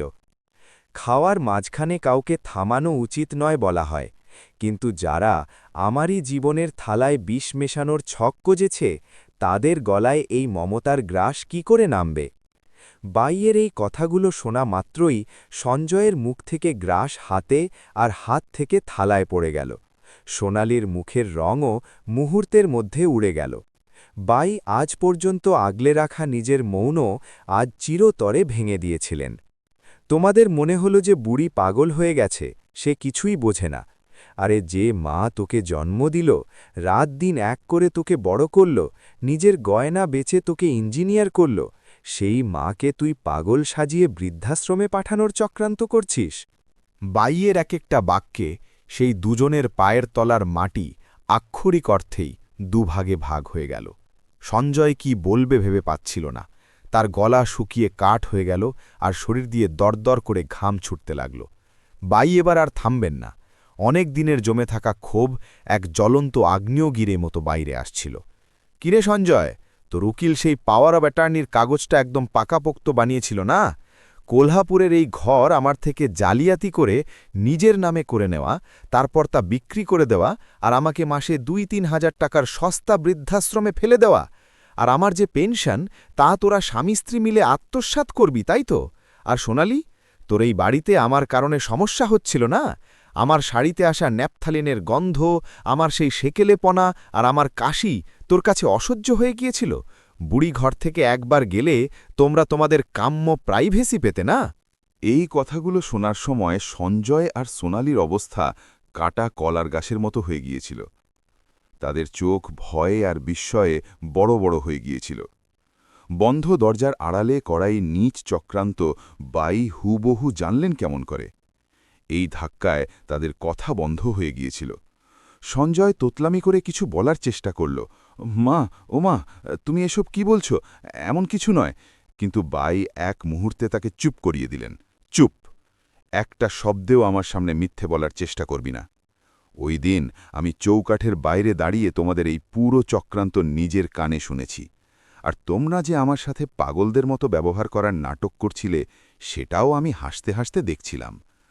দুজনের ঘাবড়ে যাওয়া অবস্থা আর মুখের সেই ভয়ঙ্কর ধাক্কা দেখে বাইয়ের মুখে এক কঠোর তৃপ্তি ছড়িয়ে পড়ল। তোমরা আমার পিঠে ছুরি মেরেছ, কিন্তু তোমরা কত বড় মূর্খ সেটা এবার আমি তোমাদের বলছি। বাইয়ের গলা এবার আরও ধারালো আর গম্ভীর হয়ে গেল। ওই দিন আমি যখন উকিলের কাছ থেকে এলাম, তখন তোমাদের মিথ্যে বলেছিলাম যে দিলীপ মামা আমার জন্য শুধু 1.5-2 লাখ টাকার এফডি রেখেছে। তোমাদের লোভ আর নিচুতার শেষ পরীক্ষা নিতে চেয়েছিলাম আমি। বাই এক দীর্ঘশ্বাস নিলেন আর শেষ সত্যটা তাদের মুখের উপর আছড়ে ফেললেন। আমার ভাই আমার জন্য 2 লাখ নয়, বরং ব্যাংকে পুরো 10 লাখ টাকার ফিক্সড ডিপোজিট রেখেছে। আর শুধু টাকা নয়, রাজাপুরের মালবনের কাছে প্রায় 3 একর জমকালো হাপুস আমের বাগান আর এক বড়সড় পুরনো টালির ঘর আমার নামে করে রেখে গেছে। 10 লাখ টাকা আর 3 একর হাপুস বাগান, এই শব্দগুলো কানে আসতেই সঞ্জয় আর সোনালি যেন বিদ্যুতের এক জোরালো ঝটকা খেল। তাদের মস্তিষ্ককে অসাড় করে দেওয়ার মতো এক সংখ্যা ছিল এটি। নিজেদের লোভের কারণে, স্বার্থের জন্য আর এক নীচ কাজের জন্য তারা কত বড় আর বিশাল সম্পত্তি চিরতরে হারিয়ে ফেলেছে, তার ভয়ঙ্কর অনুভূতি এখন তাদের হতে লাগল। সোনালি হতাশ হয়ে মাথায় হাত দিল, আর সঞ্জয় শ্বাস আটকে বাইয়ের দিকে ভয়ে তাকিয়ে থাকল। তাদের পাপের যে কত বড় শাস্তি তারা এক মুহূর্তে পেয়ে গেছে, সেটা এখন তাদের নজরে আসতে শুরু করল। কিন্তু বায়ের রুদ্ররূপ তখনও শেষ হয়নি। তিনি হাত আড়াআড়ি করে বাঁধলেন আর অত্যন্ত দৃঢ়, গায়ে কাঁটা দেওয়া গলায় নিজের শেষ সিদ্ধান্ত শোনালেন। সঞ্জয়, আমি রাজারামপুরীর বাড়ি বিক্রি করিনি। এই বাড়ি এখনও আমারই নামে আছে, আর আগামীতেও আমারই নামে থাকবে। কিন্তু আজ থেকে আমি এই বাড়ি, এই সংসার আর তোমাদের দুজনকে চিরতরে ছেড়ে চলেছি। আমি কাল সকালেই রাজাপুরে আমার হকের বাস্তুতে, আমার নিজের বাড়িতে থাকতে যাব। তোমরা দুজনে মনের সুখে এই বাড়িতে থাকতে পারো। তোমাদের যেমন চাই তেমন প্রাইভেসি এখন তোমরা মন ভরে পাবে। কিন্তু একটা কথা চিরকাল মনে রেখো, আজ পর্যন্ত এই বাড়ির ট্যাক্স, লাইট বিল, জলের বিল আর তোমাদের রোজগার খাওয়া দাওয়ার বাজার, এই সব খরচ আমি আমার পেনশন থেকে আর আমার কষ্টের টাকা দিয়ে করে এসেছি। কিন্তু আজ থেকে এই সব বন্ধ। কাল থেকে এই বাড়ির লাইট বিল, ট্যাক্স আর তোমাদের সংসারের সব খরচ তোমাদের নিজেদের কামিয়ে ভরতে হবে। আমার একটা পয়সাও, একটা কানাকড়িও এরপরে তোমরা পাবে না। আমি আমার উইল আইনিভাবে বদলে দিয়েছি, আর আমার কোনো সম্পত্তিতে তোমাদের কানাকড়িরও অধিকার অবশিষ্ট নেই। বাইয়ের এই কথাগুলো যেন সঞ্জয় আর সোনালির জীবনের ওপর আছড়ে পড়া এক বিশাল বড় বাজি ছিল। বাইয়ের সেই রুদ্ররূপ, তার সেই রণরঙ্গিনী মূর্তি আর চোখ থেকে ঝরা সেই আগুন দেখে সঞ্জয় আর সোনালির আক্ষরিক অর্থেই প্রাণ শুকিয়ে গেল। যে মাকে তারা আজ পর্যন্ত এক দুর্বল, অশিক্ষিত আর নিজেদের তালে নাচা এক পুতুল ভাবত, সে আজ তাদের পুরোপুরি মোহভঙ্গ করে তাদের অস্তিত্বকেই ছাড়খাড় করে দিয়েছিল। মাগনা টাকায় আর মায়ের উপর ভর করে বিলাসিতা করার অভ্যেস হওয়া এই দম্পতিকে এখন কাল থেকে আসল জীবনের আর দারিদ্র্যের চাবুক কেমন করে সইতে হবে তা ভেবেই তাদের পায়ের শক্তি হারিয়ে গেল। থালায় সাজানো সেই গাওয়া ঘিয়ের পুরনপলি এখন তাদের কাছে যেন মাটির মতো হয়ে গেল। গলার নিচে এক ফোঁটা জল নামাও তাদের জন্য কঠিন হয়ে পড়ল। বাই অত্যন্ত ঘৃণায় তাদের দিকে এক শেষ কটাক্ষ করলেন, আর এখন শান্তিতে খাও এমন অত্যন্ত শ্লেষাত্মক কথা শুনিয়ে পিঠ ফেরালেন। বাইয়ের শোনানো সেই কঠোর আর শেষ সিদ্ধান্ত শুনে হলঘরে এক শ্মশানের নিস্তব্ধতা ছড়িয়ে পড়ল। মুহূর্ত আগে যাদের চোখে লোভের আর ফালতু আত্মবিশ্বাসের চকমকানি ছিল, তাদের চোখে এখন ভয়ঙ্কর ভয়, অসহায়তা আর অনুতাপের জল টলমল করতে লাগল। সঞ্জয় নিজের পায়ের তলার মাটি চিলতরে সরে যাওয়ার অনুভব করল। যে মাকে সে গেঁয়ো আর বোঝা ভাবত, সে এক ধাক্কায় তার জীবনের সব হিসেব শূন্য করে দিয়েছিল। সে দৌড়ে এগিয়ে এলো আর বাইয়ের 2 পা শক্ত করে জড়িয়ে ধরল। তার পিছু পিছু সোনালিও কাঁদতে কাঁদতে বাইয়ের পায়ে আছড়ে পড়ল। মা, ও মা, আমাকে ক্ষমা করো গো, আমার থেকে ভয়ঙ্কর বড় ভুল হয়ে গেছে। সঞ্জয় ডুকরে ডুকরে ছোট বাচ্চার মতো কাঁদছিল।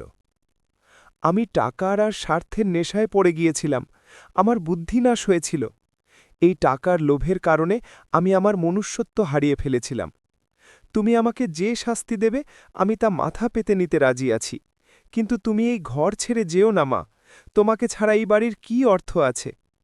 আমরা অনাথ হয়ে যাব গো তোমাকে ছাড়া, আমাকে ক্ষমা করো মা। সোনালি আঁচল দিয়ে নিজের চোখ মুছতে মুছতে কাকুতি মিনতি করছিল। হ্যাঁ মা, আমাদের সত্যি ক্ষমা করো, আমাদের চোখের উপর টাকা আর প্রাইভেসির কালো পট্টি বাঁধা হয়ে গিয়েছিল। আমরা আপনাকে অনেক কষ্ট দিয়েছি, কিন্তু এখন আমরা এমন ভুল আর কখনোই করব না। আপনি কোথাও যাবেন না, আমরা আপনার খুব ভালো যত্ন নেব। তাদের সেই কান্না আর পায়ে পড়ার মধ্যে এখন এক ধরনের ভয়ঙ্কর অসহায়তা ছিল। যে মাকে তারা জঞ্জাল ভাবত, সেই মাই এখন তাদের বেঁচে থাকার একমাত্র আর্থিক আর আবেগগত ভিত্তি ছিল। এই সত্যটা এখন তারা হজম করছিল। কিন্তু বাইয়ের হৃদয় এখন আর গোলার মতো ছিল না। জীবনের সব মায়া, মমতা আর বাৎসল্য তিনি যে এক মুহূর্তে মেরে ফেলেছিলেন, সেই মুহূর্তটা এখন অনেক পেছনে চলে গিয়েছিল। তিনি নিজের পা অত্যন্ত রুক্ষভাবে আর কিঞ্চিত ঝাঁকানি দিয়ে সরিয়ে নিলেন। তার চোখে এখন সন্তানদের প্রতি সেই পুরনো আর্দ্রতা অবশিষ্ট ছিল না, বরং সেখানে ছিল এক প্রতারিত নারীর প্রখর স্বাভিমান। তিনি অত্যন্ত দৃঢ় আর শান্ত স্বরে বললেন, ওঠো, আমার পায়ে পড়ে এখন আর কিছুই লাভ হবে না। তোমাদের এই চোখের জল অনুতাপের নয়, বরং তোমাদের হাত থেকে ফসকে যাওয়া সেই 10 লাখ টাকা আর মালবনের বাগানের লোভের জন্য। তোমাদের আমার নয়, বরং আমার টাকার প্রয়োজন। এই সত্যটা এখন সূর্যের আলোর মতো পরিষ্কার হয়ে গেছে। আর রইল ক্ষমার কথা, তো আমি তোমাদের ক্ষমা করে দিয়েছি রে। একজন মা হিসেবে আমার মনে তোমাদের প্রতি এখন আর কোনো প্রতিশোধের ভাব নেই। কিন্তু মনে রেখো, ক্ষমা করলেও তোমাদের ওপর থেকে আমার বিশ্বাস এখন চিরতরে উঠে গেছে। ফাটা কলসি আর ভেঙে যাওয়া বিশ্বাস যতই জোড়া দেওয়ার চেষ্টা করো না কেন, তার ভেতরের জল চুইয়ে করা থামে না। যে মায়ের শাড়িতে তোমাদের ন্যাপথ্যালিনের গন্ধ আসছিল, যার কাশি তোমাদের প্রাইভেসির আড়ালে আসছিল, সেই মা এখন তোমাদের এই মিথ্যে আর স্বার্থপর জীবন থেকে চিরতরে চলে যাচ্ছে। এখন তোমরা তোমাদের সংসার তোমাদের মনের মতো প্রাইভেসি নিয়ে আর নিজেদের টাকায় চালাও, আমাকে থামানোর চেষ্টা করো না। বায়ের সেই ঠান্ডা আর নির্বিকার কণ্ঠস্বর শুনে সঞ্জয় আর সোনালি বুঝে গিয়েছিল যে এখন কোনো মিনতেই বায়ের মন গলাতে পারবে না। বা তাদের দিকে দ্বিতীয়বার আর ফিরেও তাকালেন না, এবং তিনি সোজা নিজের ঘরে চলে গেলেন। সেই রাতে ওই বাড়িতে কারও চোখে পাতা এক হল না। সঞ্জয় আর সোনালি হলঘরে মাথায় হাত দিয়ে নিজেদের কপাল আর কর্মকে দোষ দিচ্ছিল, আর ওদিকে বায়ের ঘরে এক নতুন জীবনের ভোরের প্রতীক্ষা করা হচ্ছিল। পরের দিন খুব ভোরে সূর্যোদয়ের আগেই বাই উঠলেন। তিনি 2 দিন আগেই গুছিয়ে রাখা সেই নিজের পুরনো রেক্সিনের কালো ব্যাগটা হাতে নিলেন।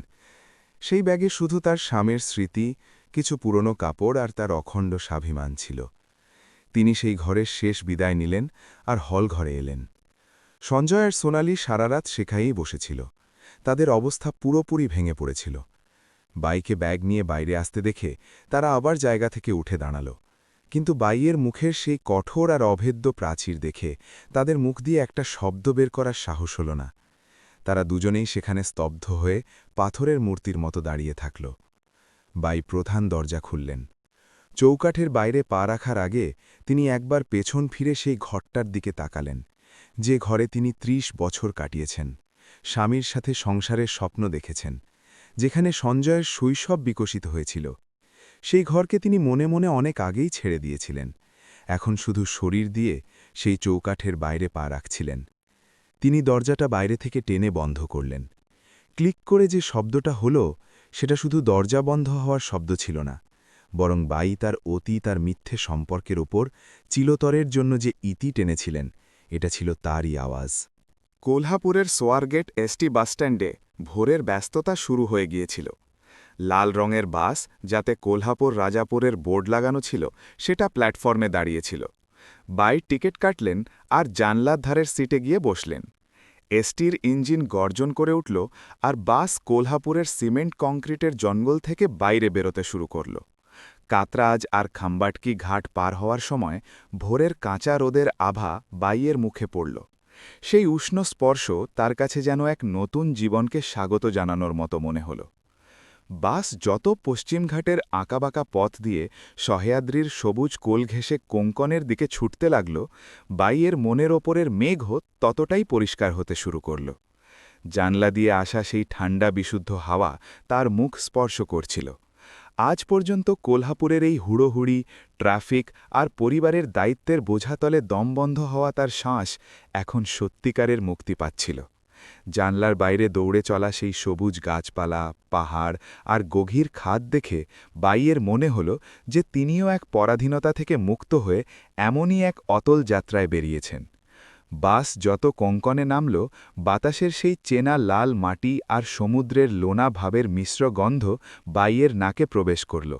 রাস্তার দুপাশে কোঙ্কনের লাল টকটকে মাটি দেখা যেতে লাগল, আর বাইয়ের মুখে এক অত্যন্ত নির্মল, প্রসন্ন আর তৃপ্তির হাসি ফুটে উঠল। রাজাপুর পার করে বাস যখন মালবনের স্ট্যান্ডে থামল, তখন দুপুর গড়িয়ে গিয়েছিল।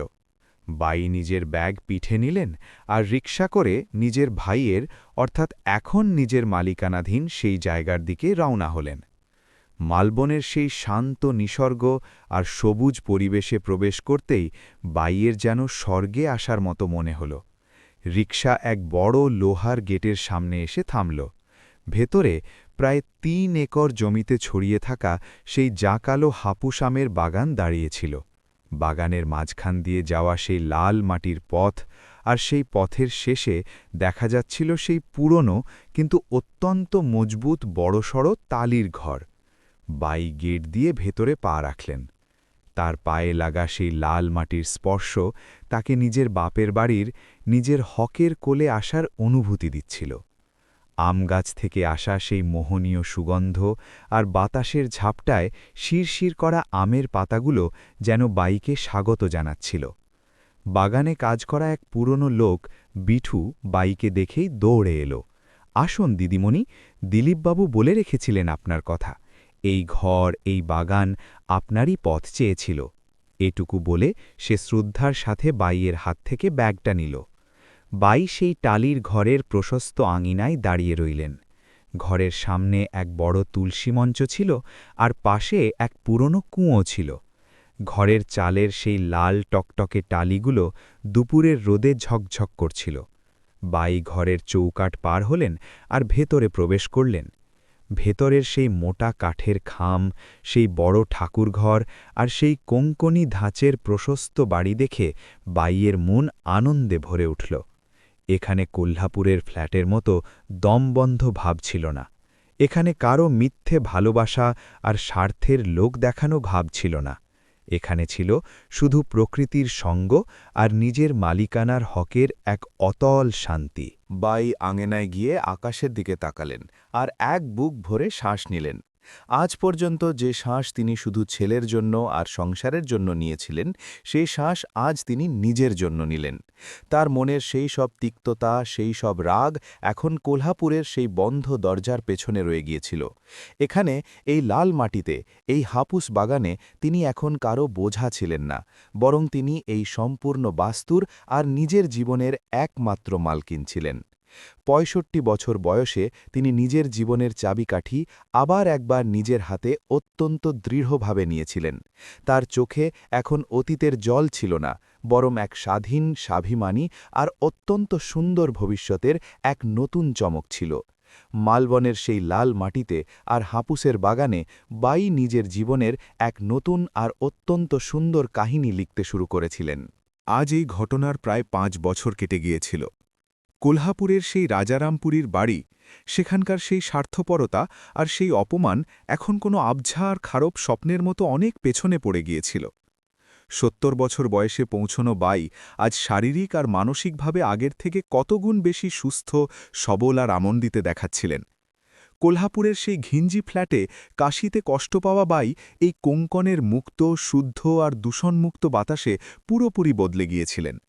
তার মুখে এখন ক্লান্তি ছিল না, বরং এক গভীর তৃপ্তি আর স্বাভিমানের এক বিচিত্র তেজ ছিল। এই ৫ বছরে তিনি বিঠুর সাহায্যে সেই ৩ একর বাগানকে নন্দনকানন করে তুলেছিলেন। হাপুস আম আর ফলের উৎপাদন থেকে তিনি প্রতি বছর লাখ লাখ টাকার মুনাফা পাচ্ছিলেন। কিন্তু বাই সেই টাকা শুধু নিজের জন্য ব্যবহার না করে গ্রামের গরিব বাচ্চাদের পড়াশোনার জন্য আর অভাবী মহিলাদের কল্যাণে ব্যয় করছিলেন। তাই পুরো মালবন এলাকায় তার পরিচয় এখন শুধু বাই হিসেবে ছিল না, বরং মানুষ তাকে শ্রদ্ধার সাথে বাই সাহেব বলে ডাকত। তার আঙিনায় সবসময় গ্রামের মহিলা আর ছোট বাচ্চাদের ভিড় থাকত। যে বাড়ি থেকে তাকে বুড়ি বলে বের করে দেবার ছক কষা হয়েছিল, সেখান থেকে বেরিয়ে তিনি নিজের এক অতল আর ভালোবাসায় ভরা বিশ্ব তৈরি করেছিলেন। ওদিকে কোলহাপুরে অবশ্য সময়ের চাকা উল্টো ঘুরে গিয়েছিল। মাগনা টাকায় আর মায়ের ওপর নির্ভর করে বাঁচার অভ্যাস হওয়া সঞ্জয় আর সোনালীকে এই 5 বছরে আসল জীবনের আর বাস্তবের এমন কিছু ভয়ঙ্কর চাবুক সইতে হয়েছিল যে তাদের ভেতরের সেই সব অহংকার, সেই স্বার্থ আর টাকার গরম চিরতরের জন্য পুড়ে ছাই হয়ে গিয়েছিল। বাই ঘর থেকে যাওয়ার পর প্রথম কয়েক মাস তাদের মনে হয়েছিল যে এবার আমরা মনের মতো প্রাইভেসি পেয়ে গেছি। কিন্তু দিন যত এগোলো, সংসারের সেই ভারী বোঝা টানতে গিয়ে তাদের নাধিশ্বাস উঠতে লাগল। বাইয়ের পেনশন আর তার আর্থিক সাহায্য বন্ধ হওয়ার কারণে ঘরের ট্যাক্স, লাইট বিল, বাজার আর অন্যান্য খরচের বোঝা সঞ্জয়ের একার বেতনে সামলানো দায় হয়ে পড়ল। সোনালীকেও এখন ঘরের কাজ, রান্না আর চাকরি এমন দ্বিমুখী লড়াই লড়তে হচ্ছিল। যে বাইয়ের শাড়িতে ন্যাপথালিনের গন্ধ আসছিল, সেই বাই ভোর 5টায় উঠে তাদের জন্য গরম টিফিন বানিয়ে দিত, ঘর পরিষ্কার রাখত আর কোনো অভিযোগ ছাড়াই এই সংসারের মেরুদণ্ড হয়ে খেটে যেত। এই সত্যটা এখন পদে পদে তারা অনুভব করতে লাগল। অসুস্থতায় তাদের জল দেওয়ার মতো ঘরে কেউ ছিল না। আর্থিক টানাটানি আর মানসিক উত্তেজনার কারণে তাদের মধ্যে রোজ ঝগড়া হতে লাগল। যে ঘরে আগে বাইয়ের ভক্তি আর তৃপ্তির সুবাস ছিল, সেখানে এখন নৈরাশ্য আর খিটখিটে ভাব দানা বাঁধল। তারা তাদের পাপের, বাইয়ের অমানুষিক পরিশ্রমের আর তার নিঃস্বার্থ ভালোবাসার অত্যন্ত কঠোর শিক্ষা পেয়েছিল। মায়ের দাম কি হয় সেটা প্রকৃতি তাদের অত্যন্ত বেদনাদায়কভাবে শিখিয়ে দিয়েছিল। এক দুপুরের সময় বাই নিজের টালির ঘরের আঙিনায় আম গাছের ঘন ছায়ায় এক আরামকেদারায় বসে জ্ঞানের সরি পড়ছিলেন। কোঙ্কনের সেই শান্ত দুপুরের সময় ছিল। বাতাসের ঝাপটায় আমের পাতাগুলো শিরশির করছিল। এমন সময় ঘরের বড় লোহার গেটের বাইরে রিকশা এসে থামল। বাই বই থেকে নজর উপরে তুলে তাকালেন। রিকশা থেকে দুটো চেনা কিন্তু পুরোপুরি ম্লান হয়ে যাওয়া অবয়ব বেরিয়ে এলো। তারা সঞ্জয় আর সোনালী ছিল। 5 বছর পর নিজের নাড়ি ছেঁড়া ধনকে সামনে দেখে বাইয়ের কলিজায় এক মুহূর্তের জন্য ওলটপালট অবশ্যই হল, কিন্তু তিনি নিজেকে তক্ষণই সামলে নিলেন। সঞ্জয় আর সোনালী গেট দিয়ে ভেতরে এলো। তাদের নিজেদের অবস্থা অত্যন্ত শোচনীয় ছিল। সঞ্জয়ের চোখ বসে গিয়েছিল, মুখের তেজ উড়ে গিয়েছিল, আর সোনালীর মুখেও সেই আগের গর্ব আর নোখরা নেমে গিয়েছিল। দারিদ্র্য, পরিশ্রম আর তার চেয়েও বেশি অনুতাপের আগুনে তারা ভেতর থেকে পুরোপুরি পুড়ে গিয়েছিল। বাইকে দেখামাত্রই তাদের পায়ের অবশিষ্ট শক্তিও হারিয়ে গেল। যে মাকে তারা এক দুর্বল বুড়ি ভাবত, সেই মাই আজ অত্যন্ত ব্যক্তিত্বসম্পন্ন, সম্মানীয় আর তেজস্বী রূপে তাদের সামনে দাঁড়িয়েছিলেন। সঞ্জয় আর সোনালী দৌড়েই এগিয়ে এলো আর বাইয়ের পায়ে আছড়ে পড়ল। তাদের চোখ দিয়ে চোখের জলের বাঁধ যেন ভেঙে গেল। তারা বাইয়ের পা শক্ত করে ধরে ছোট বাচ্চাদের মতো হাপুস নয়নে কাঁদছিল। মা, ও মা, আমাকে ক্ষমা করো গো, আমার মতো পাপী আর অকৃতজ্ঞ ছেলে এই পৃথিবীতে আর নেই। আমি তোমার পরিশ্রমের, তোমার ভালোবাসার অমর্যাদা করেছি। সঞ্জয় ডুকরে ডুকরে কাঁদছিল। মা, আমরা আমাদের জায়গা বুঝতে পেরেছি গো, এই 5 বছরে আমরা রোজ মরেছি। তুমি ছিলে না বলে সেই ঘর আর ঘর থাকেনি। সংসারের ঘানি টানতে গিয়ে আমাদের প্রাণ বেরিয়ে গেছে। তুমি আমাদের আসল ভিত্তি ছিলে মা, আর আমরা স্বার্থের লোভে সেই ভিত্তিই উপড়ে ফেলেছিলাম। তুমি আমাকে যে কোনো শাস্তি দাও, কিন্তু এমন দূরত্ব রেখো না মা। আমাদের সাথে আবার কোলহাপুর চলো। আমরা তোমাকে হাতের তালুর ওপর রাখব, তোমার সব সেবা করব। সোনালীও আঁচল দিয়ে চোখ মুছতে মুছতে কাকুতি মিনতি করছিল। হ্যাঁ মা, আমাকে ক্ষমা করো, আমি খুব বড় ভুল করেছি। আপনার শাড়ির সেই গন্ধেই যে আসল ঘরের সুখ ছিল, সেটা এখন আমি বুঝেছি। আমাদের অনাথ করবেন না, আমাদের সাথে চলুন। তাদের সেই চোখের জল, অনুতাপ আর সেই অসহায়তা দেখে বাইয়ের মন ক্ষণিকের জন্য গলল। শেষ পর্যন্ত তিনি একজন মাই তো ছিলেন, কিন্তু এখন তার মধ্যে সেই পুরনো আবেগের বশবর্তী হওয়া বাই আর অবশিষ্ট ছিলেন না। তিনি এখন এক স্থিতপ্রজ্ঞ নারী হয়ে উঠেছিলেন। তিনি অত্যন্ত শান্তভাবে নিচে ঝুঁকে সঞ্জয় আর সোনালীকে নিজের হাতে তুললেন। তিনি নিজের আঁচল দিয়ে সঞ্জয়ের চোখ মুছিয়ে দিলেন। তার স্পর্শে সেই একই পুরনো মাতৃত্বের টান ছিল, কিন্তু তার চোখে এখন এক দৃঢ়তা ছিল। বাই তাদের পিঠে অত্যন্ত মায়ায় হাত বোলালেন আর এক অত্যন্ত শান্ত কিন্তু গম্ভীর স্বরে বললেন, সঞ্জয়, সোনালি, কেঁদো না। আমি তোমাদের অনেক আগেই ক্ষমা করে দিয়েছি রে। মায়ের হৃদয়ে সন্তানদের জন্য কখনোই রাগ বা প্রতিশোধ থাকে না। তোমাদের নিজেদের ভুল বুঝতে পেরেছ, এটাই আমার জন্য অনেক। এটা শুনে সঞ্জয়ের চোখে আশার একটা আলো ঝিকমিক করে উঠল। কিন্তু বাই পরের মুহূর্তেই অত্যন্ত মায়ায় অথচ ততটাই দৃঢ়ভাবে নিজের সিদ্ধান্ত শোনালেন। কিন্তু বাছারা, আমি আর কোলহাপুরে তোমাদের সাথে ফিরে যাব না। আমার আশীর্বাদ তোমাদের সাথে সবসময় আছে আর আগামীতেও থাকবে। কিন্তু এখন এই কোঙ্কনের মাটিই আমার স্বর্গ রে। এখানকার গাছপালা, এখানকার প্রকৃতি আমাকে বেঁচে থাকার এক নতুন আশা দিয়েছে। আমি এখন এখানকারই হয়ে গেছি। আর রইল তোমাদের সংসারের কথা, তো তোমাদের লড়াই তোমাদেরই লড়তে হবে। যতক্ষণ তোমরা নিজেরা বিপদের সম্মুখীন হবে না, ততক্ষণ তোমরা জীবনের, সম্পর্কের আর টাকার আসল দাম বুঝতে পারবে না। এই কঠিন সময় তোমাদের অনেক কিছু শেখাবে। যাও, নতুন করে শুরু করো। বাইয়ের সেই কথাগুলো শুনে সঞ্জয় আর সোনালি বুঝে গেল যে এখন বাইয়ের সিদ্ধান্ত পাথরের রেখার মতো অটল। কিন্তু একই সময় তারা বাইয়ের এই কথার মধ্যে এক নতুন শক্তিও পেয়েছিল। তারা বাইয়ের চরণে আবার একবার মাথা রাখল, কিন্তু এবার সেই স্পর্শ স্বার্থের ছিল না, বরং এক নির্মল শ্রদ্ধার ছিল। বাই এক খাঁটি মহারাষ্ট্রীয় মায়ের মতো তাদের আপ্যায়ন করলেন। তিনি নিজের হাতে উনুনে রান্না করলেন আমরাস, কুলথার পিঠি, ভাত আর টাটকা পাঁপড়। এমন কোঙ্কনি খাবার তাদের পেট ভরে খাওয়ালেন। খাওয়ার সময় কেউ কোনো কথা বলল না, কিন্তু এক এক গ্রাসে এক হারিয়ে যাওয়া মায়া আর নতুন করে খুঁজে পাওয়া বোধ লুকিয়েছিল। খাওয়া হয়ে গেলে বাই তাদের ফল আর কোঙ্কনি মেওয়ার এক বড় থলি ভরে দিলেন আর হাসি মুখে অত্যন্ত প্রসন্ন মনে তাদের বিদায় দিলেন।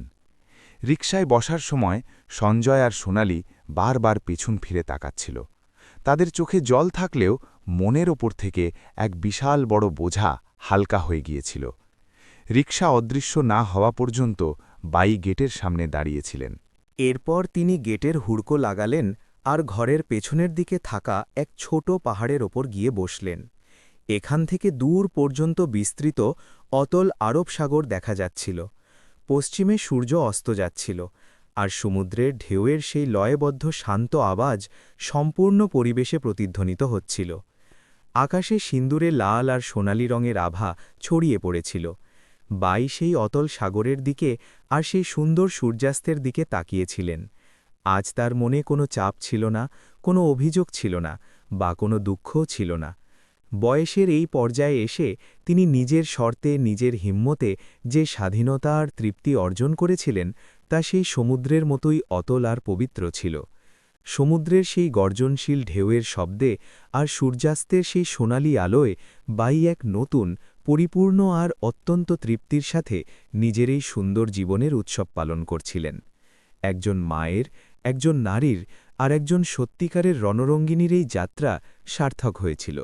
মণ্ডলী, এই গল্প এখানেই শেষ হল। বাইয়ের নিজের স্বাভিমানের জন্য নেওয়া এই সিদ্ধান্ত আপনাদের কেমন লাগলো তা আমাদের কমেন্টে অবশ্যই জানাবেন। সত্যিকারের ভালোবাসার অর্থ নিজেকে শেষ করে দেওয়া নয়, বরং সময় আসলে নিজের পায়ে খামখেয়ালিভাবে দাঁড়িয়ে থাকাটাই আসল। এটাই বাই সারা বিশ্বকে দেখিয়ে দিয়েছেন। যদি আপনাদের এই গল্পটি ভালো লেগে থাকে, তবে ভিডিওটি লাইক করুন আর চ্যানেলটি সাবস্ক্রাইব করে বেল আইকন টিপতে ভুলবেন না। ভিডিওটি শেষ পর্যন্ত দেখার জন্য মন থেকে ধন্যবাদ। আবার দেখা হবে এমনই এক অনুপ্রেরণাদায়ী আর হৃদয়স্পর্শী গল্পের সাথে। ততক্ষণ নিজের আর নিজের মানুষদের খেয়াল রাখুন। ধন্যবাদ।